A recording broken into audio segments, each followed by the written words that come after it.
Este concepto se llama inductancia y se le atribuye, es una propiedad que se le atribuye a un dispositivo. Es un dispositivo que tiene una capacidad de producir una cierta cantidad de flujo, ¿verdad? En términos de una cierta corriente que es conducida a través de él. Recuérdense que estos conceptos de la capacitancia, ¿se acuerdan? Cuando vimos la capacitancia, el dispositivo consistía en placas paralelas. Entonces se habló de la capacitancia como de la capacidad que tenía ese dispositivo de almacenar la mayor cantidad de carga posible dividido por la energía que requería para hacerlo, o sea, dividido por el voltaje entre las placas, que es la energía necesaria para acumular a las cargas. En este caso, la inductancia también se la puede interpretar como una capacidad. Es la capacidad, si quieren, de recibir flujo en un área transversal. Es un dispositivo que esta vez va a estar formado por conductores, usualmente cerrados, ¿verdad? Pero no exclusivamente, que van a tener flujo magnético a través de ellos y entonces va a haber una corriente. Entonces la razón de ese flujo a la corriente atravesando el conductor, a eso se le llama inductancia. Es muy parecida. Ese concepto también, la derivada de la corriente con respecto al tiempo nos da la inductancia en ese tipo de dispositivos. Aquí aparece, ¿verdad? La fecha en la que fue usado por primera vez este concepto fue en febrero de 1886. Fue cuando se comenzó a usar el concepto de inductancia. Y aquí vemos los dos, Heinrich Lenz y Oliver Heaviside, fueron los que trabajaron en esos conceptos. Bien, entonces vamos a ver. ¿Cuál es el proceso a través del que vamos a hacer el cálculo de la inductancia? Fíjense bien. Primero, el primer paso. Usar la ley de Ampère para calcular el campo magnético producido por ese dispositivo que conduce corriente, ¿verdad? Ese es el primer paso. Usar ley de Ampère. Vamos a tener un dispositivo que tiene una configuración de corrientes que están conduciéndose, que él conduce. Entonces, con la ley de Ampère vamos a hacer los cálculos del campo magnético. Cuando tengamos el campo magnético, entonces vamos al paso 2. Vamos a aplicar la definición de flujo magnético, que es la integral de ese campo magnético, punto diferencial de área transversal, no se les olvide, esta va a ser el área transversal, para calcular el flujo. Ese es el segundo paso, cálculo del flujo magnético producido por ese dispositivo. Y el tercer paso es simplemente aplicar la definición. O sea, la inductancia va a ser la expresión de ese flujo magnético dividido por la corriente de ese dispositivo. Y eso nos va a dar, así como ocurrió con la resistencia y como ocurrió con la capacitancia, una expresión matemática que va a depender estrictamente de la geometría del dispositivo. ¿Estamos claros? ¿Les queda claro ese proceso? Es un proceso bien claro, donde miren que se aplican todos los conceptos. Vamos a tener que aplicar el concepto de cálculo de campo, flujo, y después simplemente sustituir en una definición.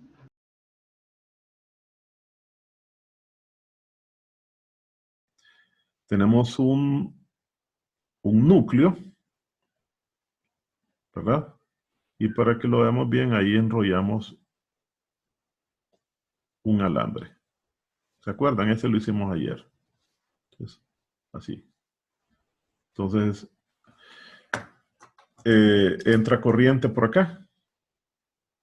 Y la corriente pasa por abajo en sentido contrario y en todos los conductores que se encuentran en la parte superior se conduce hacia arriba y aquí sale del otro lado. Tenemos n vueltas en ese conductor y ese conductor, ese dispositivo tiene una longitud L y tiene, observen, un área transversal que va a estar acá.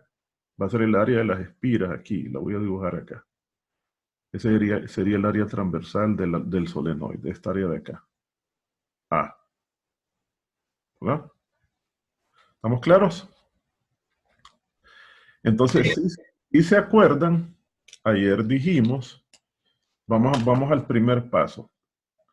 Primer paso, paso número 1. ¿Cuál es? Dijimos, dice la definición que es que tenemos que calcular la expresión del campo magnético.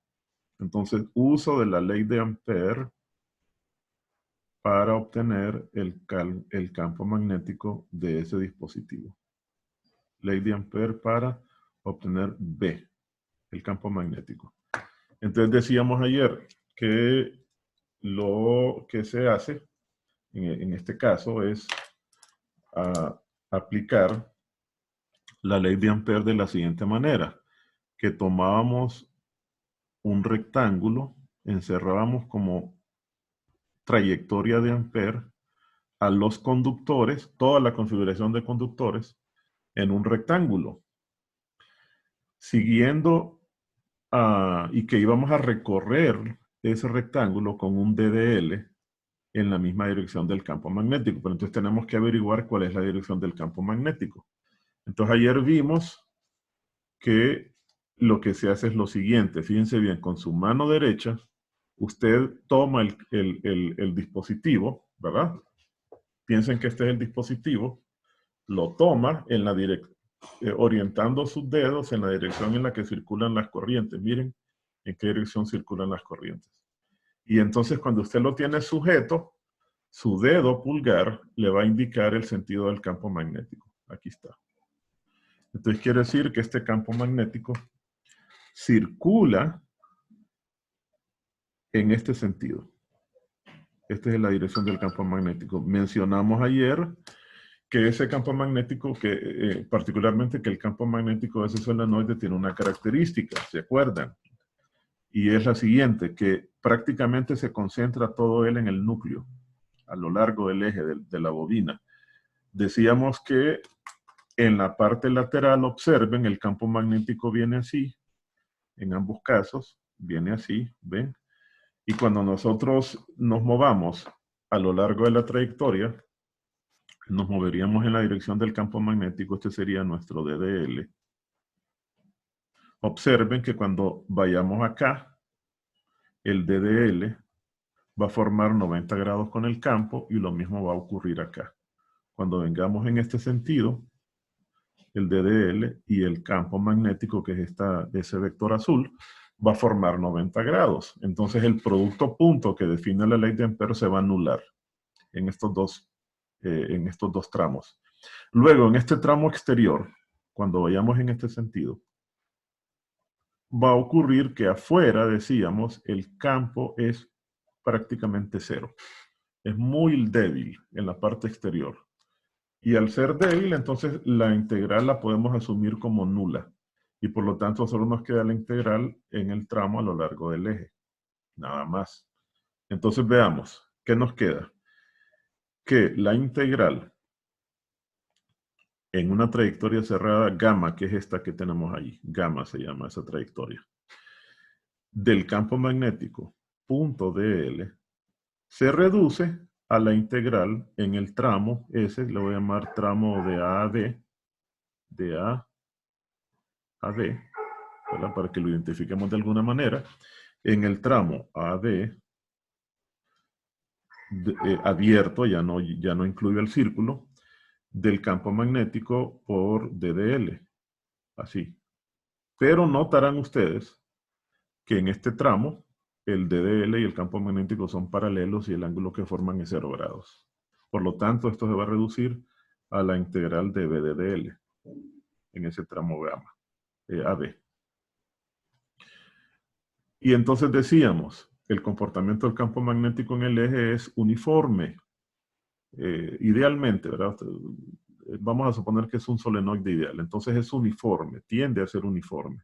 Por lo tanto, no depende de en qué posición del DDL estemos, lo puedo sacar de la integral y nos quedaría la integral del DDL Y el DDL esencialmente es el largo total de la bobina.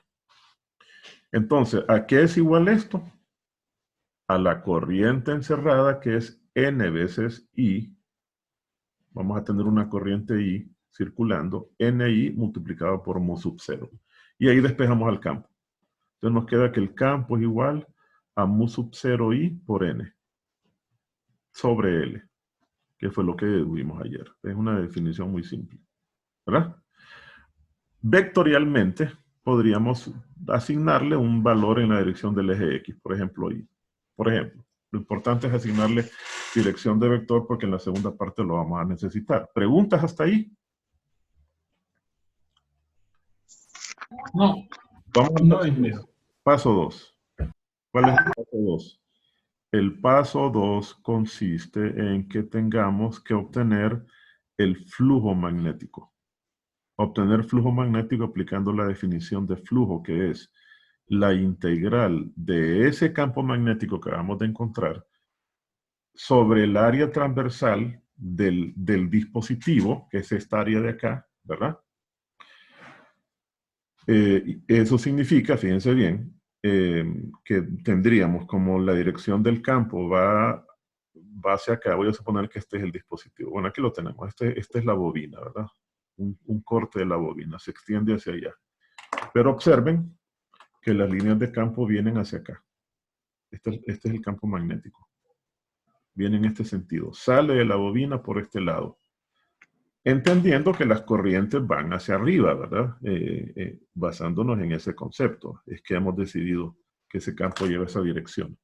Entonces, yo puedo representar a esta área transversal, ¿se acuerdan? Con un vector, que es un vector diferencial de superficie. Si se acuerdan que ese vector de dA es un vector perpendicular al área, ¿verdad? Y vamos a tener aquí un diferencial, uno supone un pequeño diferencial y sale en la misma dirección, sale del área. O sea que llevaría la misma dirección del campo magnético, que es este. Este es el campo magnético. Entonces, procedamos a la integral. Sería la integral, fíjense bien, el flujo magnético va a ser igual a la integral de este campo. Observen que lleva también la dirección I, la misma dirección. Entonces va a ser mu sub 0 I por N sobre L en la dirección del vector unitario I. Negativo si quieren, no importa. Porque apunta en el sentido negativo del eje X, así como lo hemos dibujado. Punto el dDA, que también lleva la dirección negativa de I. O sea, dDA en la dirección del vector I negativo. Ese es el producto que vamos a hacer. Aquí tenemos los dos vectores. El producto de esto, como son paralelos, son colineales, va a dar simplemente el producto de mu sub 0 y N sobre L por dDA. Nada más. ¿Ok? Y todo es constante. Mu sub 0 es constante. I es constante. El número de, ¿cómo se llama? De vueltas. Ajá, de espiras es constante y la longitud es constante. Entonces eso va a salir y se va a reducir esto. El flujo magnético va a ser igual a mu sub 0 I por N por el área transversal sobre L. Ahora, una cosa que no se nos debe olvidar.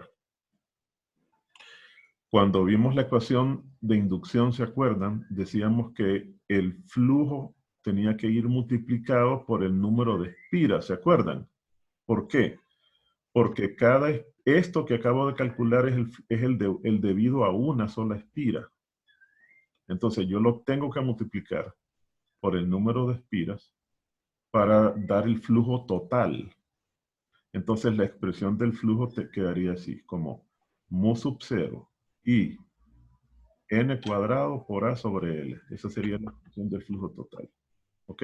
Eso, ¿se acuerdan? Vino de lo siguiente, la ecuación, para que por si tienen dudas ahí, ¿se acuerdan que la ley de inducción salió lo siguiente? Que el flujo magnético era igual a menos n por la derivada del flujo respecto del tiempo, por el cambio de flujo respecto del tiempo.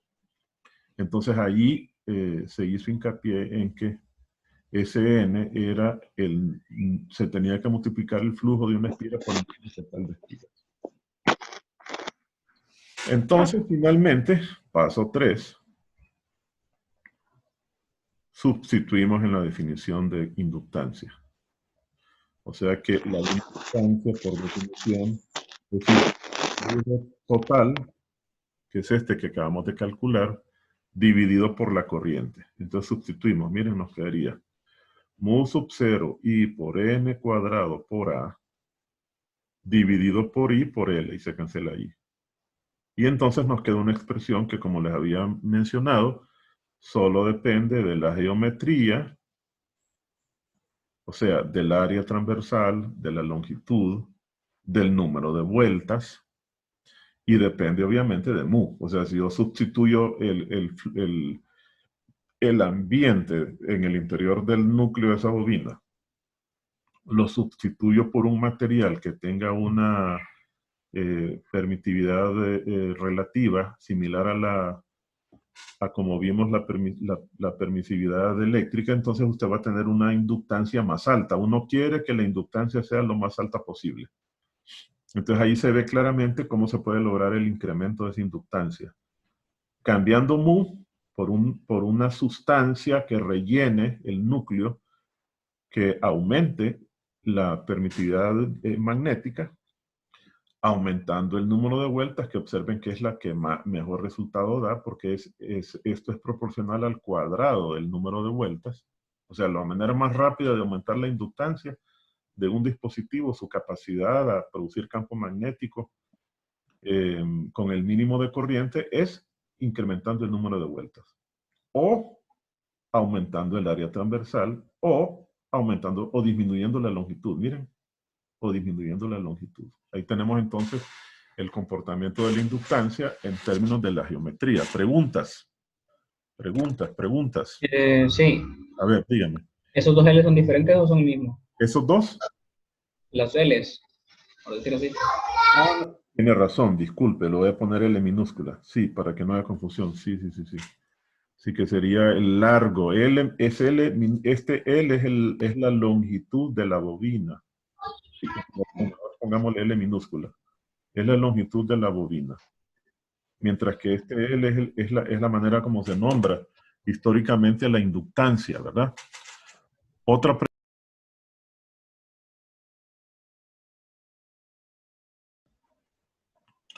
Tenemos una dona, así, una dona.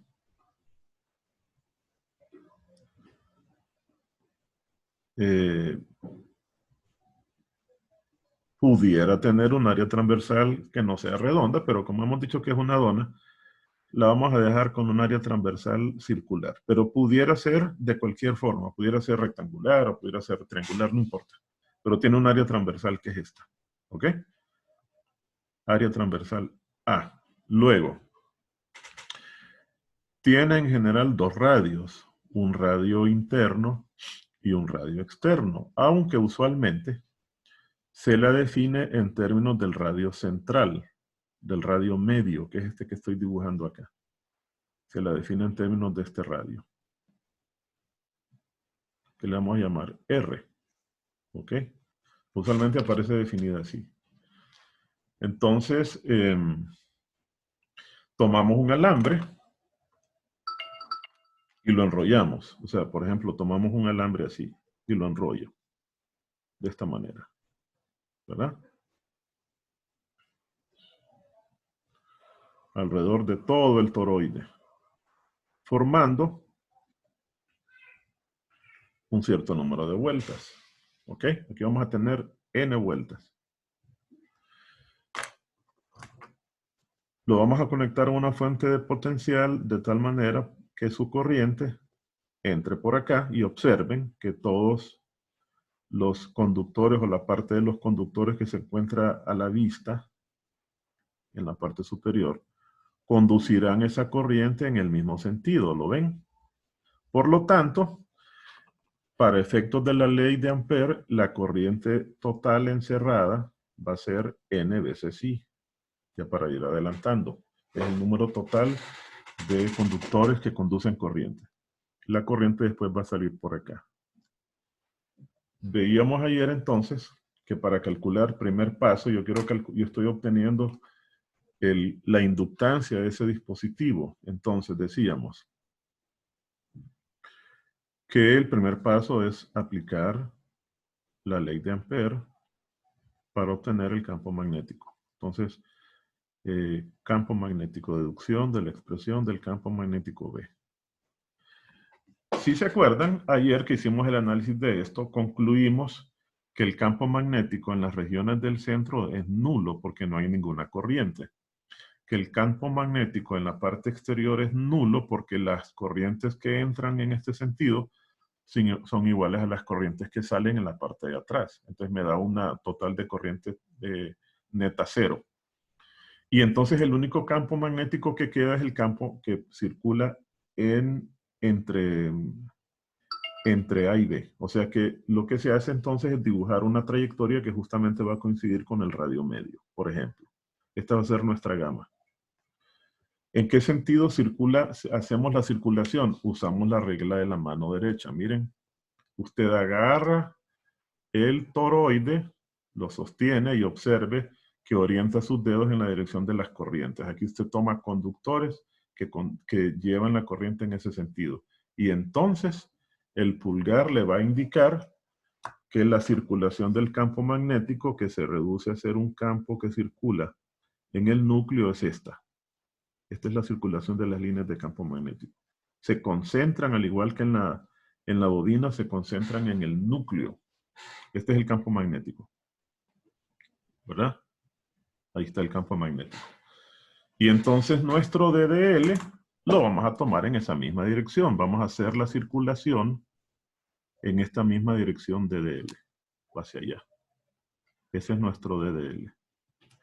Notarán entonces que el campo magnético en todo momento forma 0 grados con el DDL. En cualquier parte que usted vaya, sobre ese gamma, en cualquier porción de ese gamma que usted vaya al hacer la integral, van a tener las mismas características. Además, el campo magnético es constante, ¿verdad? Porque se encuentra a la misma distancia del centro. Entonces, va a ser constante y uniforme. Planteamos entonces la ley de Ampère. Para ese gamma nos quedaría que la integral del campo magnético en esa trayectoria cerrada gamma por punto diferencial de desplazamiento de DL tiene que ser igual a mo sub 0 por la corriente encerrada. Eso es lo que dice la ley de Ampère. Sustituyamos.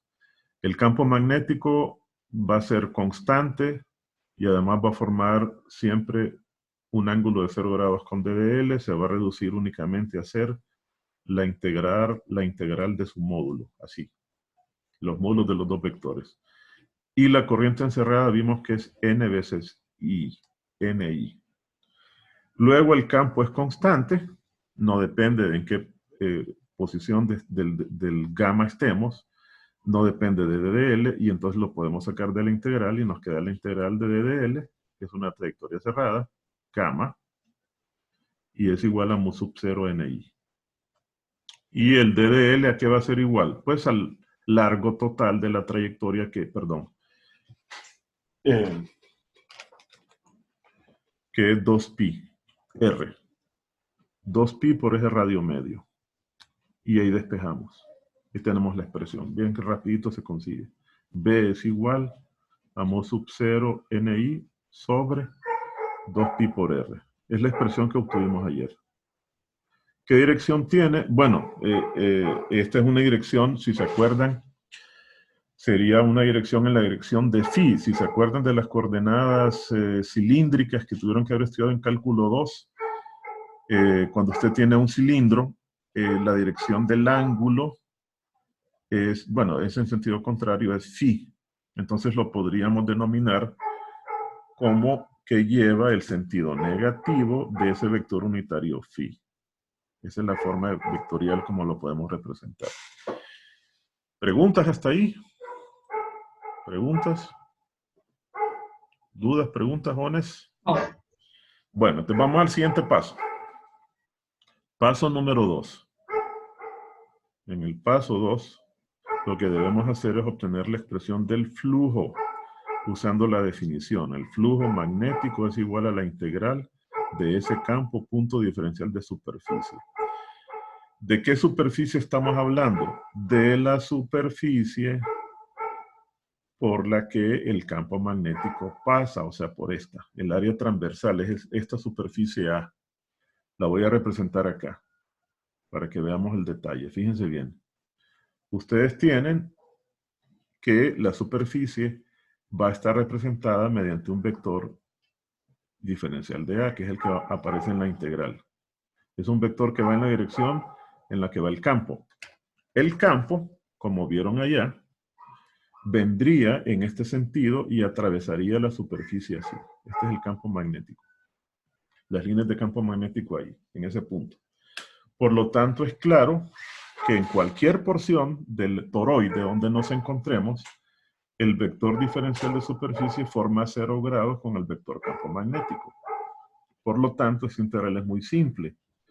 Nos va a quedar que el flujo es la integral de B por D de A nada más. El campo magnético se comporta prácticamente constante en cualquier punto de esta superficie. Se lo asume constante.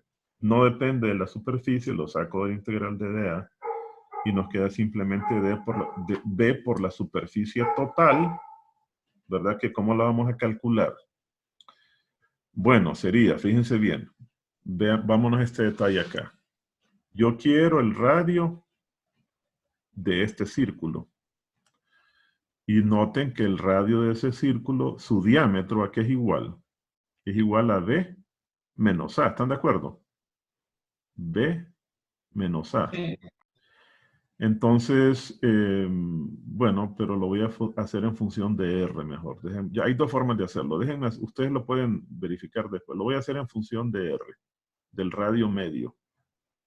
Entonces me va a quedar como R menos A, ¿verdad? Este radio va a ser el radio medio menos el radio medio menos A, menos el radio interno. Una forma de hacerlo. Probablemente encuentren expresiones como B menos A entre 2. Eso va a depender. Esencialmente es lo mismo. Entonces lo voy a expresar como R menos A. Entonces el área va a ser, como yo tengo un área vamos a hacer una cosa mejor. No nos vamos a complicar porque pudiera ser que esa área fuera rectangular o que fuera triangular. Déjenme dejarlo solo como A. ¿Ok? ¿Les queda claro? Lo vamos a dejar como generalizado. Para que uno, dependiendo del tipo de toroide, decida calcular el área. Así no nos complicamos. Dejémoslo solo como A, donde A es el área transversal. Y esto es el flujo magnético. ¿Qué dirección? Bueno, ya tenemos el flujo. Voy a sustituir el campo, ¿verdad? Entonces vean al sustituir el campo nos quedaría lo siguiente, es esto. Nos quedaría así como menos. Noten que, por cierto, este vector área, es que no hice ese detalle, también llevaba la dirección de phi. Entonces esto va a ser solo el módulo, no va a quedar así. Aquí lo voy a escribir. El flujo va a quedar solo como ese campo que va a ser mu sub 0, n, y aquí lo elevo al cuadrado, ¿se acuerdan? Porque lo multiplico por el número total de espiras sobre 2πr multiplicado por el área transversal. De esa manera queda generalizado. Así. Donde A se entiende que es el área transversal de la dona. Paso 3, último, es el cálculo, finalmente, de la expresión de la inductancia. Que sería entonces que la inductancia es igual al flujo que acabamos de calcular dividido por I. Entonces se cancela, vean, se va a cancelar I y nos va a quedar la siguiente expresión. Mu sub 0, n cuadrado por el área transversal sobre 2pi por r. Ahí tenemos la expresión. ¿Ven? Ahí está. Noten que entonces uno puede inmediatamente darse cuenta que una forma de incrementar el campo magnético es obviamente aumentar el número de vueltas. Aumentar el grosor de la dona. ¿Verdad? El grosor de la dona o disminuir el valor de R. O sea, una dona más chiquita pero más gruesa, ¿verdad? Sería reducirlo de esa manera. O aumentar el valor de mu. ¿Preguntas? Ingeniero, ¿Sí? ¿por qué decíamos que el campo magnético tenemos que ponerle negativo en ese caso? Ah, es que aquí ve, este negativo de B se cancelaba con D de A. B venía en este sentido, ¿verdad? Y en ese sentido es negativo porque va en la dirección contraria de phi. O sea, phi apunta, de acuerdo a la regla de la mano derecha, phi apunta en este sentido. Usted se ubica en el eje Z y entonces phi apunta en sentido contrario. Es el contrario a las manecillas del reloj, porque es el sentido en el que se mide el ángulo positivo. Pero note que D de A también es negativo. O sea, D de A nos quedaría como D de A negativo por phi. Cuando los multiplico punto, que fue el detalle que no di aquí, en este producto punto que hay acá, aquí, entonces se cancelan los dos negativos. Ese fue el detalle que no di ahí, ¿verdad?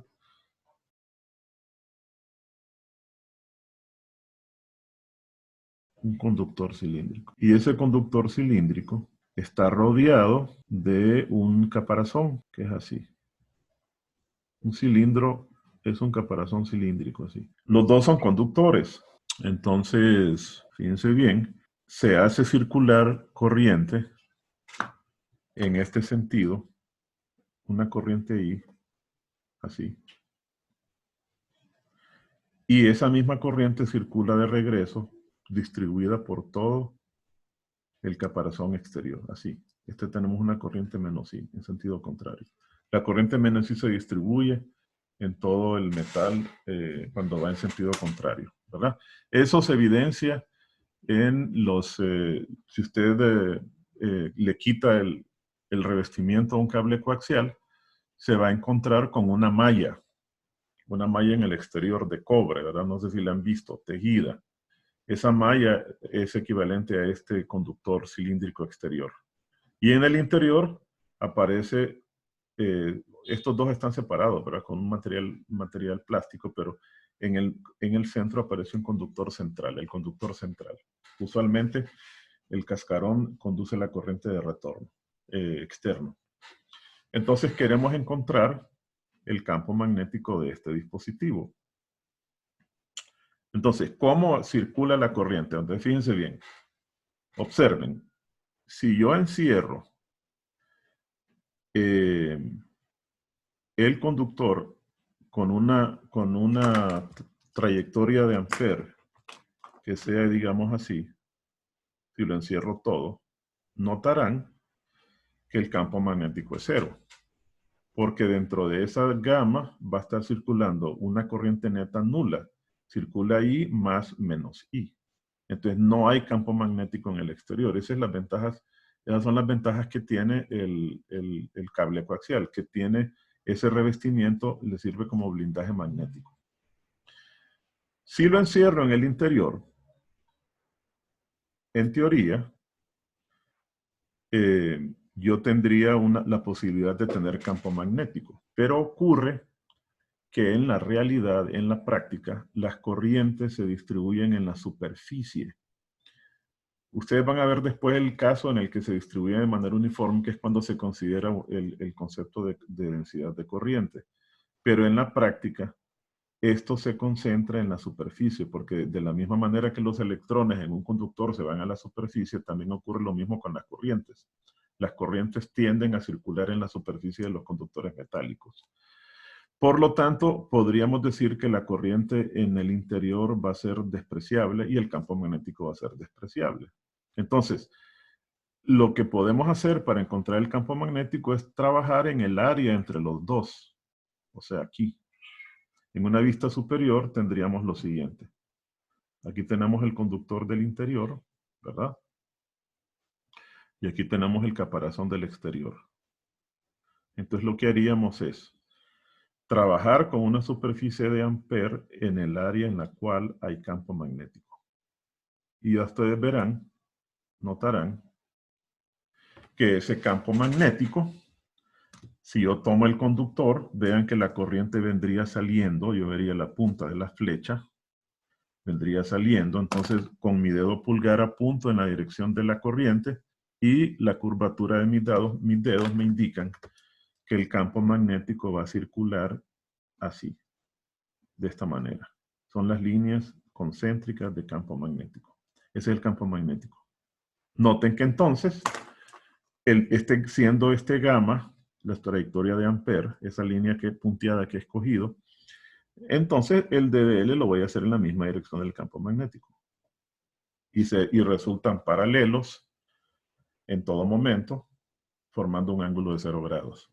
Luego, como estamos en una trayectoria que tiene radio R, esa trayectoria, estando a la misma distancia, a medida que hacemos el recorrido a la misma distancia, observarán ustedes que el campo va a tener la misma magnitud. Por lo tanto, no va a depender del DDL. Eso nos va a servir para hacer el cálculo primero. Vamos entonces al paso número 1. Cálculo del campo magnético. Paso 1. Vamos a hacer el cálculo de campo magnético con la ley de Ampère. Entonces tendríamos que aplicar la regla de Ampère que nos dice que la integral en esa superficie cerrada gamma que hemos escogido, esta línea punteada, discontinua, de B.dl es igual a mu sub 0 por la corriente. Y la corriente que circula claramente es I, porque dentro de esta línea cerrada solo tenemos a una corriente I, a un conductor. Entonces nos quedaría, por eso ya de una sola vez sustituir I. B.dl resulta ser simplemente B por DDL, por el coseno del por el coseno del ángulo entre ellos. El campo no depende del DDL porque está a la misma distancia en todo punto, lo sacamos de la integral y al final obtendríamos 2πr igual a mu sub 0i. ¿Ok? Entonces ahí tenemos el campo. Es el campo esencialmente de una línea. Sería igual a mu sub 0i sobre 2πr. Es el campo de un conductor, nada más. ¿Qué dirección lleva? Bueno, este sí lleva la dirección de phi, positiva, miren, ¿lo ven? Lleva la misma dirección de phi, en la misma dirección en la que se mide el ángulo phi de coordenadas cilíndricas. Paso número 2, que sería encontrar el flujo. Aquí hay que tener cuidado sobre el área transversal. ¿Cuál es el área transversal? Bueno, sería, observen esta área de acá. Yo la dibujo como una línea, la veo desde arriba como una línea. Aquí, ¿cómo aparecería? Miren, aparecería como un rectángulo. ¿Lo ven? Es toda esta área transversal. No es esta área transversal. A diferencia de lo que hemos estado usando antes. Miren, hay que tener cuidado con eso. Fíjense bien. Uno trabaja con el área transversal que es permeada por el campo. Y como las líneas de campo vienen así, miren, alrededor del conductor, esta área transversal no es permeada, sino que es esta área de acá. Es el área que es atravesada por las líneas de campo. ¿Les queda claro? ¿Doctores? ¿Aló? Sí. Muy bien, entonces miren, ¿cuál es el área? Bueno, el vector diferencial de área lo voy a representar con un vector que sale así. Ahí observen que el campo va a ser paralelo. Este es campo magnético, este es el diferencial de área, va a ser paralelo. Perdón, ahí no vieron bien, disculpen. O sea que las líneas de campo, el vector diferencial de superficie vendría así, DDA. Y las líneas de campo allí en ese punto vendrían paralelas. Flujo magnético es igual a B, al módulo de B por el módulo del área. Y entonces observen que esa área depende de R. Nos vamos a mover en R aquí. Miren, va a ser mejor así. Esa área va a ser, puede sustituir mu sub 0i sobre 2pi y queda dividido por R. Entonces, el diferencial de área aquí, no lo tomé en cuenta. El diferencial de área va a tener que ser, si yo tomo un pequeño diferencial acá, de área, acá, aquí, ese pequeño diferencial de área, observen, es igual al diferencial de longitud multiplicada por el diferencial de R. Así, nos queda así. Entonces lo voy a sustituir acá. Nos queda DDL por DDR. ¿Verdad? Ahí sí ya no hay problema. Vamos solo estrictamente en el área entendiendo que A es el radio interno y B es el radio externo. O sea, tendríamos A hasta B, para ser más precisos. El DDL no es problema. El DDL va a ser simplemente, dividamos esta integral, nos va a quedar lo siguiente, el flujo va a ser igual a mu sub 0i sobre 2pi por la integral de 0 a L minúscula, de DDL, y después eso iría desde A hasta B, de DDR sobre R.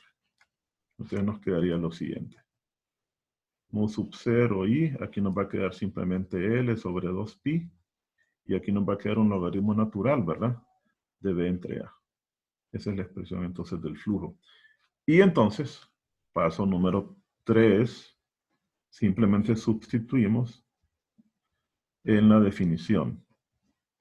Sustituimos en la definición de inductancia. La inductancia es igual a ese flujo dividido por I, se cancela I y nos queda esta expresión. Mu sub 0L sobre 2pi, logaritmo natural de B sobre A. ¿Ven?